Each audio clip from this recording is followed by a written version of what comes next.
રખડતા ઢોરના આતંકથી જાણે ગુજરાતના કોઈ શહેર બાકાત નથી। નાના ગામથી લઈને મેટ્રો શહેરના લોકો રખડતા ઢોરની સમસ્યાથી પીડાઈ રહ્યા છે। રખડતા ઢોર રાહદારીઓ માટે ક્યારેક જીવલેણ પણ સાબિત થતા હોય છે। એવામાં જ અમરેલીના ધારીમાં આખલાના આતંકનો એક વિડીયો સામે આવ્યો છે।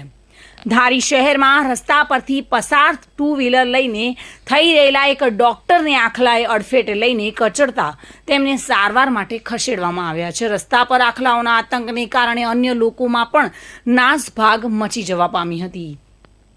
ચોમાસાનો સમય હોય, હાલ રખડતા ઢોર રસ્તા પર આવીને અડીંગો જમાવી દેતા હોય છે। અમરેલીના ધારીમાં રસ્તાઓ પર અડીંગો જમાવી બેસેલા આખલાઓ બાખડતા એક ટુ વ્હીલર ચાલકને અડફેટે લીધા હતા, જ્યારે અન્ય એક મોટરસાઇકલ ચાલક માંડ બચ્યા હતા અને જીવ બચાવી ભાગ્યા હતા।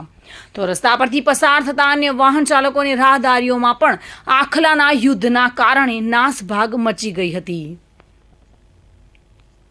ધારીના મુખ્ય ગેટ નજીક બાખડી રહેલા આખલાઓએ અડફેટે લેતા તુષાર પટેલ નામના ડોક્ટર ઈજાગ્રસ્ત થયા હતા। ધારીના વાત્સલ્ય નામના દવાખાનામાં ફરજ બજાવતા ડોક્ટર તુષાર પટેલ પોતાનું ટુ વ્હીલર લઈને મુખ્ય ગેટ પાસેથી પસાર થઈ રહ્યા હતા અને ત્યારે જ રસ્તા પર દોડીને આવેલા બે આખલાઓએ આ ડોક્ટરના ટુ વ્હીલરને ટક્કર મારતા તેઓ જમીન પર પટકાયા હતા। ત્યારબાદ આખલાઓએ તબીબને કચડીને ત્યાંથી ભાગી છૂટ્યા હતા। ડોક્ટરને માથાના અને મોઢાના ભાગે ઈજાઓ થતાં સારવાર માટે ખસેડવામાં આવ્યા છે।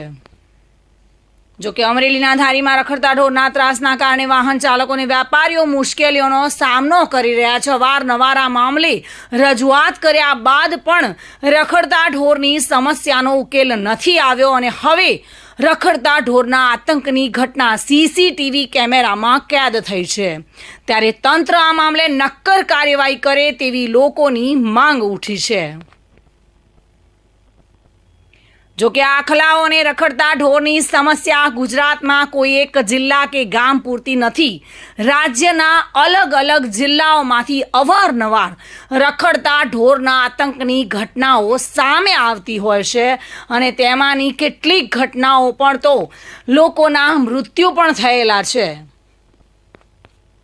હનીફ સિરાજભાઈ બુખારી, ધારી તાલુકા જૂના બસ સ્ટેન્ડ પાસે આખલાઓ બાંધતા અકસ્માત થતાં એક ભાઈના ટુ વ્હીલ ઉપર ગાડી ખૂટિયા ચડી જતા સરકારી દવાખાને યુવાનો અમે પહોંચાડી શક્યા છીએ અને અત્યારે થોડુંક પરિસ્થિતિ નબળી છે એની, એટલે જાણ કરીને એના મા બાપને જાણ કરો।